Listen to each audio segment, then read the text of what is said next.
नदी को लोग बहते हुए धारे के रूप में देखते हैं।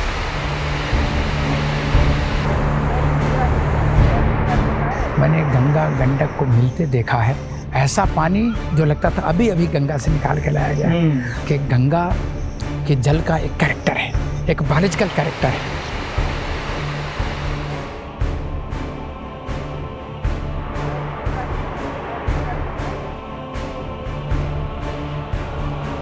अब आप उसमें नाले का पानी डाल दो, वो नदी को नुकसान पहुंचाएगा। जीवों का एक मूवमेंट, जैसे मछलियों का प्रजनन होता है तो ऊपर की तरफ जाती है, और जब ट्रॉफिक स्ट्रक्चर जाता है तो इकोसिस्टम की फंक्शनलिटी प्रभावित होती है।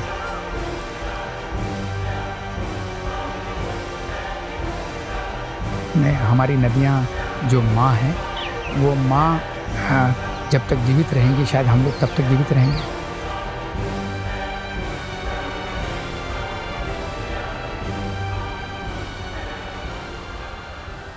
जिंदाबाद पर आप सभी लोगों का स्वागत है। और मेरे साथ इस वक्त डॉक्टर फयाज़ खुदसर साहब हैं, जो नदियों पर लगातार काम करते हैं। यमुना पर लगातार कोशिश में, प्रयास में रहते हैं कि यमुना की स्थिति कैसे बेहतर की जाए, और देश भर की नदियों के लिए वो लगातार रिसर्च और लगातार काम करते रहते हैं। फयाज़ सर, बहुत बहुत स्वागत है आपका जिंदाबाद पर।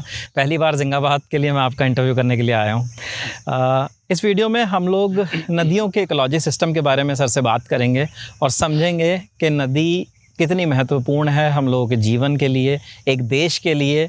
पहला सवाल मैं आपसे वही करना चाहता हूँ कि नदी क्या सिर्फ बहता हुआ पानी है जो हमारे घरों तक आता है, हमें जीवन देता है, या फिर नदी उससे ज़्यादा कुछ और भी है, एक रिवर साइंटिस्ट के तौर पर भी आपके लिए?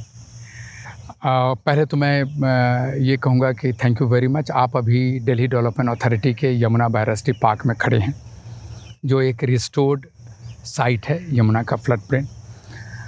ये बड़ा इंटरेस्टिंग है जानना कि नदी है क्या। नदी को लोग बहते हुए धारे के रूप में देखते हैं, लेकिन नदी को जब गौर किया तो ऐसा लगता है कि नदी धरती के एक ड्रेन है, ये जो नदी धरती के सरप्लस वाटर को ओशन तक ले जाता है। सिंपली अगर बताएं, अब मान लें नदी ना हो, किसी भी सिटी को देख लें जो नदी किनारे बसे हैं, ज़्यादातर सिटी नदी किनारे बसे हैं, गांव नदियों से होकर नदियों के किनारे। अगर नदी ना हो तो क्या होगा? उदाहरण स्वरूप अगर दिल्ली को देख लें, अगर हमारी यमुना ना हो तो हम अरावली के हिलॉक्स में, जो अरावली हिल रेंजेस है, वो टापू जैसा हो जाएगा, और हम अपने सीवेज में ही ये ओशन की तरह हम दिखेंगे, और उस टापू पे अरावली के लटके होंगे। तो नदी का बड़ा महत्व इसलिए है। नदी सिर्फ बहती धारा नहीं है। नदी को देखेंगे जैसे इंसानी जिस्म का एक ह्यूमन बॉडी सिस्टम है, जहाँ पर एक हेड है, दो हैंड है, दिल है, फेफड़े हैं, पाँव हैं, और ये सारा ऑर्गन, जिसको इकोसिस्टम मान लें नदी के सेंस में, एक साथ काम करता है, जिसको इकोलॉजिकल इंटीग्रिटी कहते हैं। तब ये हमारा बॉडी सिस्टम चलता है। उसी तरह नदी में देखेंगे एक मेन चैनल है, जिसको वाटरवे या फ्लडवे कहते हैं, जो पानी बहाता है। दूसरा राइपेरियन जोन है जस्ट उसके ऊपर, जहाँ आप देखेंगे ऐसा लगेगा कि नदी बार बार अपने किनारे को किस करती है। नदी आई वापस गई, नदी आई वापस गई, कभी पानी बढ़ा कभी घटा। इनफैक्ट जब पहाड़ी इलाकों में जाएंगे तो ऐसा लगेगा कि ये नदी का किनारा जो राइपेरियन जोन है, एक तरह से आरओ सिस्टम है नदी के लिए, जो साफ़ करता है। उसके ऊपर एक्टिव फ्लड प्लेन है, उसके ऊपर ओल्ड फ्लड प्लेन भी है, उसके ऊपर एम्बैंकमेंट है या इन नेचुरल लेवीज़ हैं, और इन सब के बीच एक सीरियस इकोलॉजिकल इंटीग्रिटी है। तो नदी को जब देखना है तो नदी के इन सारे इकोसिस्टम को देखेंगे, तब एक नदी सिस्टम की तरह नज़र आएगी। तब नदी को समझना आसान होगा, उसको सुधारना आसान होगा, उसको बेहतर नज़रिए से देखना आसान होगा। एक चीज़ और इसी से थोड़ी जुड़ी हुई है कि नदी क्या सिर्फ एक पानी के तौर पर ही है, या पूरा एक इकोसिस्टम है अपने आप में? नदी आप देखें, नदी को गौर से देखें तो नदी के किनारे बहुत सारे सिविलाइजेशन फ्लोरिश हुए हिस्टोरिकली, और वैनिश भी हो गए, पेरिश हो गए। इनफैक्ट जब जब नदियाँ ने विकराल रूप धारण किया या डिग्रेड हो गई वो, तो सारे इतिहास को देखें उठा के, सब पेरिश हो गए।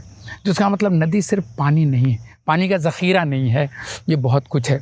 नदी को गौर से देखें, सिर्फ ये पानी नहीं देता। जहाँ नदी है वहाँ आप गौर करेंगे तो वो जो एम्बिएंट टेम्परेचर है उसको कूल करती है।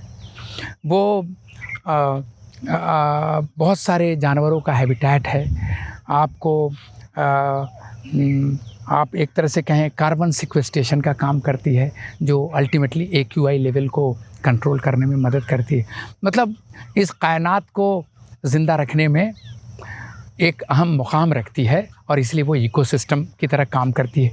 आप पूछेंगे इकोसिस्टम क्या है? जी, इकोसिस्टम को गौर से देखें, एक छोटी सी जगह को देखें, यहीं आ जाएं, यहाँ गौर से देखें तो इकोसिस्टम में क्या होना चाहिए? इकोसिस्टम में हवा, पानी, मिट्टी या रॉक और ऑर्गेनिज्म। तो यहाँ देखें, हवा है, पानी भी, जी, मिट्टी है, मिट्टी को लिविंग ऑर्गेनिज्म है, पौधे हैं, उधर देखिए वो मोर है, उधर शिखरा की आवाज़ आ रही है।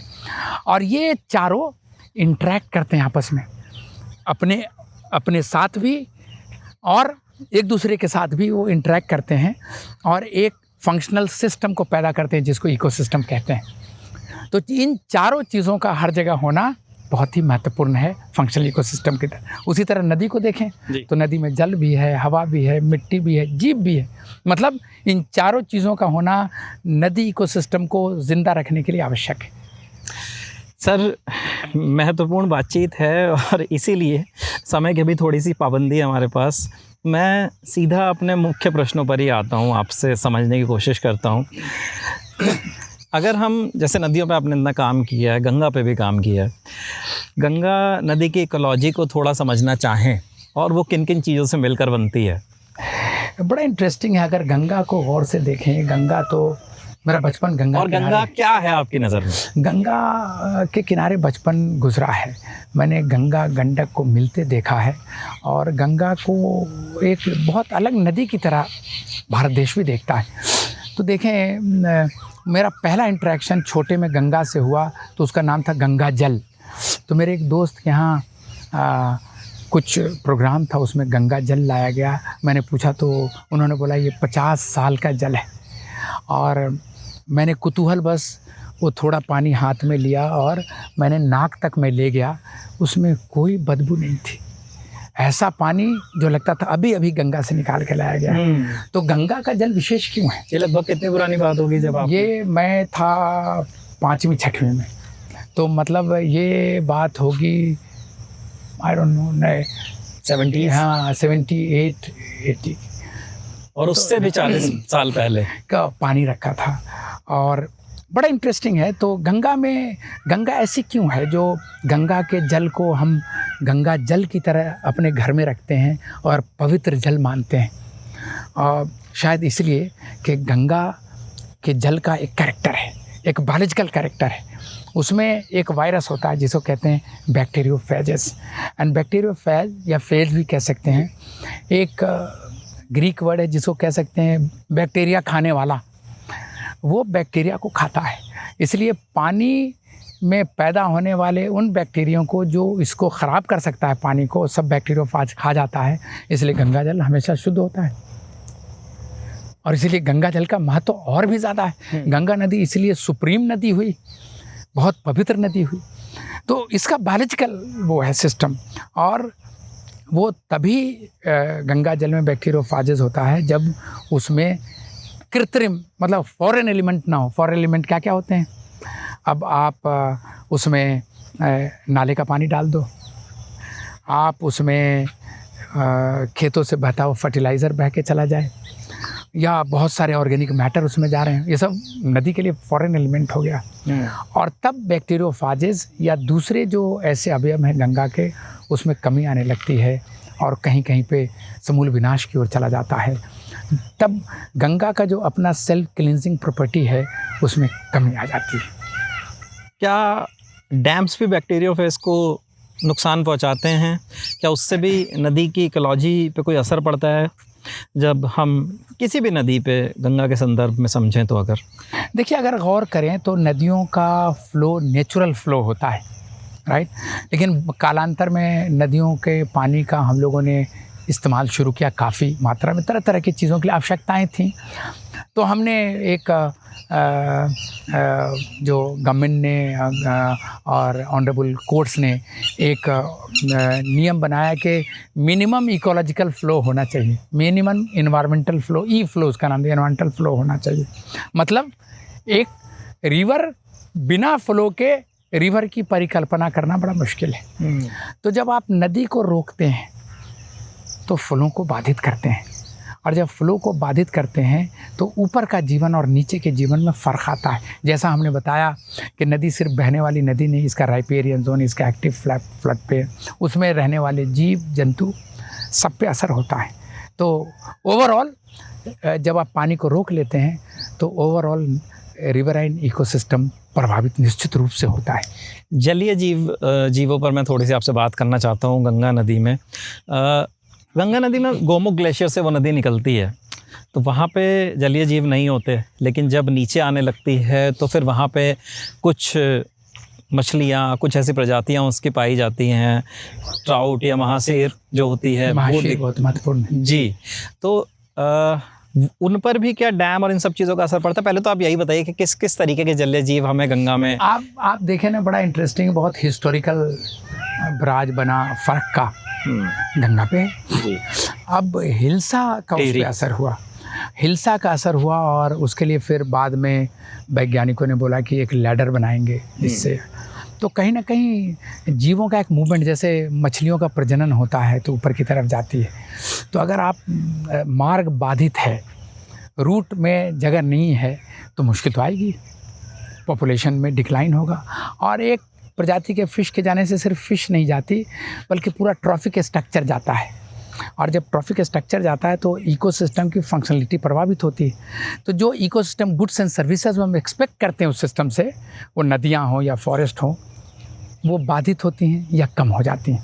तो जब जीव को आप देखेंगे, सबसे कुछ मछलियों के आपने नाम लिए, लेकिन गंगा की सबसे सुंदर जीव, जो शायद वही जीव मुझे इस विषय में लेके आया, जब बचपन में मैं उसको देखा करता था तो मुझे लगता था कि ये जीव पानी के बाहर लगातार क्यों आता है, और मैं समझ नहीं पाता था कि छोटी जगहों पे जनरली पर्यावरण की पढ़ाई उस वक्त होती नहीं थी ज़्यादा। तो जब बाद में मैंने उसको जाना, सीखा कि अरे ये तो मैमल है और इसका नाम गैंजेटिक डॉल्फिन है। तो गंगा में गैंजेटिक डॉल्फिन एक महत्वपूर्ण अंग है, और उसको कह सकते हैं कि वो नदी के टाइगर की तरह, जैसे जंगल में टाइगर होता है, वो सारे सिस्टम को बना के रखता है। और गंगा पे आधारित पूरी गंगा बेसिन है, ये 11 राज्यों में है, उसके तहत बहुत सारे जीव हैं। घड़ियाल है, भारत देश का इंडेमिक है, जो चंबल में सबसे ज़्यादा ब्रीड करता है। कुछ गंगा बेसिन में ही कुछ पक्षी हैं, जैसे स्कीमर है, तो चंबल में ही स्कीमर की सबसे बड़ी आबादी मिलती है, ब्रीडिंग पॉपुलेशन जी। तो इस प्रकार आप गौर करेंगे तो बहुत सारे जीवों का घर है, मछलियों, नाना प्रकार की मछलियों का घर है। तो गंगा तो जीवनदायिनी है ही, क्योंकि पूरे नॉर्दर्न इंडिया में गंगा के बिना इसकी परिकल्पना करना बहुत मुश्किल है। क्या डॉल्फिन्स अभी भी पाई जाती हैं गंगा में? जी पाई जाती हैं, बिल्कुल। बल्कि पीछे मैं गया था तो आगे प्रयागराज में अभी वहाँ पे एक टर्टल सेंचुरी नोटिफाई हुआ, तो उसमें मैं गया था एक सर्वे के लिए, तो उसमें मैंने खुद फोटोग्राफी करी, डॉल्फिन नज़र आया। गंगा को साफ़ रखने के लिए, उसकी स्थिति को और बेहतर करने के लिए जलीय जीव, उसके आसपास का जो जंगल का क्षेत्र है या फ्लड प्लेन्स हैं, वो कितने महत्व रखते हैं? जैसे आप ऊपर से चलेंगे गौमुख से, तो ऊपर तो फ्लड प्लेन कम होता है, रिवर बेड ही होता है एक तरह से गौर करेंगे, क्योंकि वो टोरेंट्स की तरह निकलता है ग्लेशियर के से या ग्लेशियर के पानी से, फिर वहाँ से पानी चलता है, धीरे धीरे उसमें सरफेस ड्रेनेज जुड़ते हैं, बहुत सारे स्प्रिंग जुड़ते हैं, फिर अंडरग्राउंड वाटर जुड़ता है, बारिश का पानी जुड़ता है, फिर एक गंगा नदी, एक महान नदी, विशाल नदी, उसको मैजेस्टिक रिवर कह सकते हैं गंगा, वो बन के तैयार होती है, जो गंगा माँ भी कहलाती। तो आप गौर करें, मैंने जैसा बोला कि कोई भी फॉरेन एलिमेंट जो गंगा के सारे सिस्टम को, जो मैंने इतने सारे सिस्टम बताए कि वो मेन रिवर चैनल है, राइपेरियन जोन है, फ्लड प्लेन है, एम्बैंकमेंट है, इसको प्रभावित करता हो, वो नदी को नुकसान पहुंचाएगा। तो आप देख लें, आपके सामने, नज़र के सामने कि एम्बैंकमेंट पे क्या हो सकता है, फ्लड प्लेन में क्या हो सकता है, और नदी के अंदर पानी में क्या मिलता है। तो इन सारी चीज़ों को अगर गौर से देखें, इसमें या तो हम कमी लाएं, अगर जो पर्यावरण कानून होता है, इन्वायरमेंटल लॉ, वो कहता है पहले देखो कि ये ना हो जिससे इन्वायरमेंट को नुकसान हो। अगर बहुत मुश्किल है तो देखो कि कितना बचा के कर सकते हो। तीसरा होता है कि अगर बिल्कुल ही नामुमकिन है तो फिर इकोलॉजिकल रिस्टोरेशन प्लान उसका बनाओ, और उसके साथ ऑफसेट जोड़ो मतलब और भी एरिया जोड़ो जो इससे प्रभावित हो रहा है, उसको बेहतर करने के लिए। तो अगर इन सारी चीज़ों को, हमारे देश के बनाए हुए लॉ हैं, अगर इसके सहारे हम नदियों को, सारी नदियों को, ख़ास करके गंगा को देखते हैं, तो समस्याओं का समाधान निकालना आसान होगा। एक सवाल और है सर मेरा, हम लोग एज अ स्टूडेंट मैं आपसे समझना चाहता हूँ, हम लोग गौमुख से हरिद्वार तक की हमने यात्रा की, तो वहाँ पे अलग अलग लेवल पे बहुत परिवर्तन नदी में नज़र आए। कहीं पर जैसे गौमुख से जब हमने उसका पानी का सैंपल लिया तो वो इतना साफ़ पानी था कि पानी का बहाव में तेज़ था, और वहाँ पे बर्फ़ की सिल्लियाँ गिर के आ रही थी, तो वो पानी एकदम से हमने लिया तो वो बिल्कुल साफ़ नज़र नहीं आया। लेकिन थोड़ी समय बाद ही वो पानी इतना क्रिस्टल क्लियर था कि उसको हमने पिया भी आगे जाकर। उसके नीचे जब आते हैं तो उसकी स्थिति थोड़ी बदल जाती है। तो इसके क्या वजह हैं कि हर लेवल पे, गौमुख से नीचे जब हम गंगोत्री आए तो वहाँ पे थोड़ा सा बदलाव महसूस हुआ, फिर उत्तरकाशी, देवप्रयाग, ऋषिकेश, हरिद्वार तक आते आते वो स्वरूप पूरी तरीके से बदल गया। देखिए, किसी भी नदी में जल का होना लाजमी है, और जल का प्योर होना लाजमी है। और जब, फिर मैं रिपीट करूँगा, जब भी फॉरेन एलिमेंट इस नदी के सिस्टम में आएगा, वो नदियों को मुश्किल में डालेगा। जो आप स्वरूप बदलता देख रहे हैं, उसमें कहीं ना कहीं हमारी भागीदारी बहुत ज़्यादा है, इंसानी भागीदारी। तो हमें तो ये सोचना होगा कि हमारी नदियाँ जो माँ हैं, वो माँ जब तक जीवित रहेंगी, शायद हम लोग तब तक जीवित रहेंगे। और एक इकोलॉजी के स्टूडेंट के बेसिस पे मैं इतना तो कह ही सकता हूँ कि हमारा जीवन नदियों के बिना चल नहीं सकता, और उसमें गंगा रिवर तो महान नदी है, और उस महान नदी को महान बनाए रखना और मैजेस्टिक गंगा की तरह देखते रहना, और विश्व पटल पे गंगा को गंगा प्रोजेक्ट करके रखने के लिए हमारी बड़ी जिम्मेदारी है कि उसका बहता पानी बिल्कुल सहज हो और निर्मल हो। क्या नदी का स्वस्थ होना हम इस पैमाने पर माप सकते हैं कि नदी साफ़ दिख रही है? अगर साफ़ दिख रही है नदी तो क्या वो स्वस्थ है? कुछ हद तक देखिए, रिवर हेल्थ जो है ना, पानी के क्वांटिटी और क्वालिटी से निर्धारित होता है कि कितना पानी बह रहा है और उस पानी की गुणवत्ता क्या है जी। और इस दोनों को देख के हम बता सकते हैं उसका स्वास्थ्य। तो इसीलिए अगर पानी साफ़ नज़र आता है और पानी सफिशिएंट मात्रा में है तो इतना कह सकते हैं प्रथम दृश्य। लेकिन सब साफ़ दिखने वाला साफ़ नहीं होता, उसके लिए जांच की ज़रूरत होती है। लेकिन पानी साफ़ के साथ उसमें जीवों का समागम, जैसे कुछ पौधे दिख रहे हैं एक्वेटिक, कुछ फिश दिख रही है, कुछ ख़ास इंसेक्ट दिख रहे हैं, अगर वो सारी चीज़ें नज़र आ रही हैं तो निश्चित रूप से पानी का नदी का स्वास्थ्य बेहतर माना जा सकता है। अब जिस तरीके से इंसानी आबादी बढ़ रही है, जगह जगह शहर इतने बढ़ गए हैं, अब जब शहर है, इंसानी आबादी है, तो ऑब्वियसली सीवेज भी आएगा, जनरेट होगा। क्या जब नदी में सीवेज जाता है और नदी अपनी ही चाल में आगे बढ़ती जा रही है, तो क्या नदी में इतने गुण हैं कि वो आगे चलकर खुद को खुद से स्वस्थ कर ले? लेकिन अगर उसमें डैम, जगह जगह पर फ्लड प्लेन्स पर कब्ज़ा होता है, तो फिर नदी इतनी खुद से खुद को सक्षम नहीं रहती साफ़ करने के लिए। आप सही कह रहे हैं कि नदियों के, जैसे मैंने 4-5 बताए कि 4-5 इकोसिस्टम मिलके एक रिवर सिस्टम बनता है, और उसमें जहाँ भी प्रॉब्लम आती है, एक सिस्टम भी गायब हुआ, जैसे मेरा हार्ट फेल हो गया तो मर जाऊँगा, मगर नहीं, सिर तो काम कर रहा था, लेकिन काम कर रहा तो करता रहे, इंसान तो मर गया। उसी तरह नदी के एक भी सिस्टम को आप खा लेंगे तो लंबे वक्त तक में उन नदियों पे नुकसान पहुंचेगा। जो आप जो बात कर रहे हैं वो सच्चाई है। लेकिन देखिए ऐसी बात नहीं, कुछ जब ह्यूमन आबादी बढ़ रही है तो मुश्किलें पैदा हो रही हैं। इसके लिए हाल में भारत सरकार ने कुछ करने का प्रयास किया है।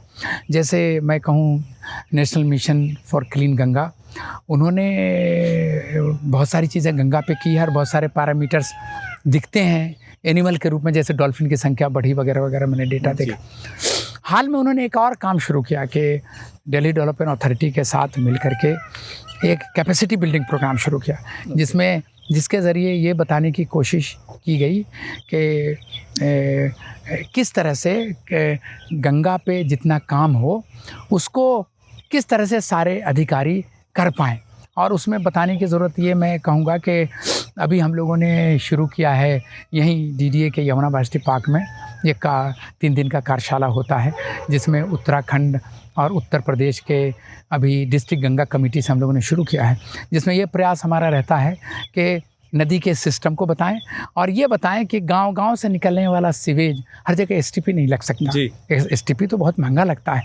तो हम लोगों ने यहाँ एक्सपेरिमेंट करके देखा है कि नेचर बेस्ड सोल्यूशन क्या है, और ये DDA का बायोडायवर्सिटी पार्क एक नेचर बेस्ड सोल्यूशन की तरह अभी उभर के आया है कंट्री में, जिसमें फ्लड प्लेन को इसके बायोडायवर्सिटी पार्क द्वारा रिस्टोर करना प्लस सीवेज को कंस्ट्रक्टेड वेटलैंड द्वारा साफ़ करना। तो गांव-गांव से निकलने वाले सीवेज को किस तरह कंस्ट्रक्टेड वेटलैंड से बेहतर कर सकते हैं, इसकी national mission for clean Ganga के सहयोग थे DDA यमुना यूनिवर्सिटी पार्क में इसकी शुरुआत की गई है। It will go long way, लेकिन इसकी शुरुआत हुई है। तो जो समस्याएं आई हैं, समस्याएं बड़ी हैं, लेकिन उसका सलूशन निकालने का प्रयास है, छोटा प्रयास है और प्रयास ये शुरुआत है और मुझे आशा है कि कुछ बेहतर रिजल्ट आएंगे। जी, एक वैज्ञानिक के तौर पर अगर मैं आपसे पूछूं कि अगर एक हेल्दी रिवर की पहचान क्या होती है, बहुत साधारण सा सवाल है, अगर कोई बच्चा अपने घर में बैठकर इस वीडियो को देख रहा हो तो उसके लिए कि एक हेल्दी रिवर की क्या पहचान होती है। और दूसरा सवाल इसी में मैं इंटीग्रेट कर रहा हूँ कि एक वैज्ञानिक के तौर पर ही ये कैसे पता चलने लगता है कि अब ये नदी जो है ये नुकसान की तरफ बढ़ रही है, ये आगे जा रही है और अभी कुछ इसको समस्याओं का सामना करना पड़ रहा है। नदियों को गौर से देखें तो जैसे यही देखिए भारत सरकार के दिल्ली डेवलपमेंट अथॉरिटी ने ये रिस्टोरेशन प्लान किया और दिल्ली विश्वविद्यालय के साथ मिलकर। आप देखें यमुना नदी बह रही है तो इसका ये इनएक्टिव फ्लड प्लेन है, क्योंकि 1978 में एक बांध बन गया था। तो नदी का इनएक्टिव फ्लड प्लेन, मैं एक्टिव नहीं कर रहा हूँ, इनएक्टिव फ्लड प्लेन कैसा होना चाहिए इसका ये नज़ारा है। देखिए ब्रिक्स हैं, टॉप कैनोपी है, मिडल स्टोरी है, अंडर स्टोरी है, ग्राउंड वेजिटेशन है। इस तरह के तो वेजिटेशन होने चाहिए इनएक्टिव फ्लड प्लेन। उसके बाद चिन्हित करके पहचान करके वहाँ के वेटलैंड को फिर से पुनर्स्थापित करना, रिस्टोर करना।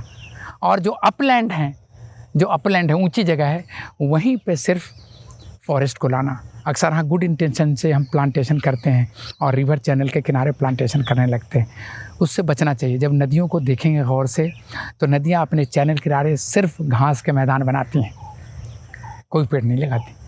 और जो ऊपर की जगह होती है ऊंचाई की, जहाँ कभी कभी बाढ़ आती है, वहाँ पर जंगल खड़ा होता है। आप ऊपर से भी देखते आए होंगे, डूब की जगह में जंगल न के बराबर होता है, घास के मैदान होते हैं।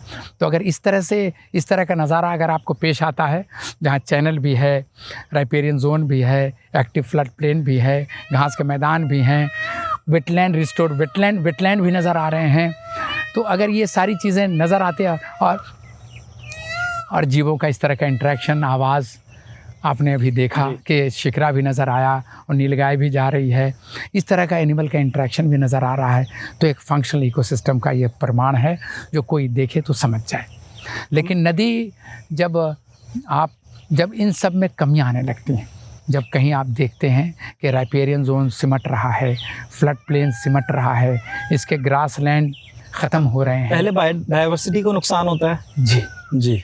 और जब बायोडाइवर्सिटी को नुकसान होता है तब मेन सिस्टम जो रिवर है वो ख़त्म होने लगता है। मेन ये कहें कि नदी के नुकसान पहुंचने के साथ ही इन पे भी असर होने लगता है। तो पहले तो नदियां ही मरने लगती हैं, तो नदियों में पानी की कमी हो जाएगी, फिर जल जो पानी है भी उसकी गुणवत्ता ख़राब हो जाएगी, फिर उससे एसोसिएटेड सारे बायोडाइवर्सिटी, फ्लड प्लेन सबका धीरे धीरे धीरे धीरे विनाश हो जाएगा।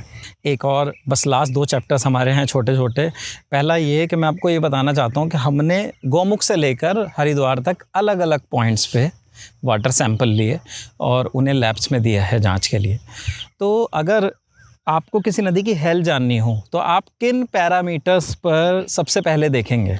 देखिए, बेसिक पैरामीटर जो नदियों को देखने का होता है, जिससे फटाफट देख लें, और सरकार ने ही बना रखा है, CPCB के भी रिपोर्ट्स हैं। जैसे BOD देखें कि BOD बहुत कम हो, 4-5 हो, डिज़ोल्व ऑक्सीजन अच्छा हो, और ये 2 पैरामीटर को अगर गौर से हम देखते हैं तो ऐसा लगता है कि नदियाँ अभी चल रही हैं, नदियाँ अपने को कर लेंगी ठीक, है ना।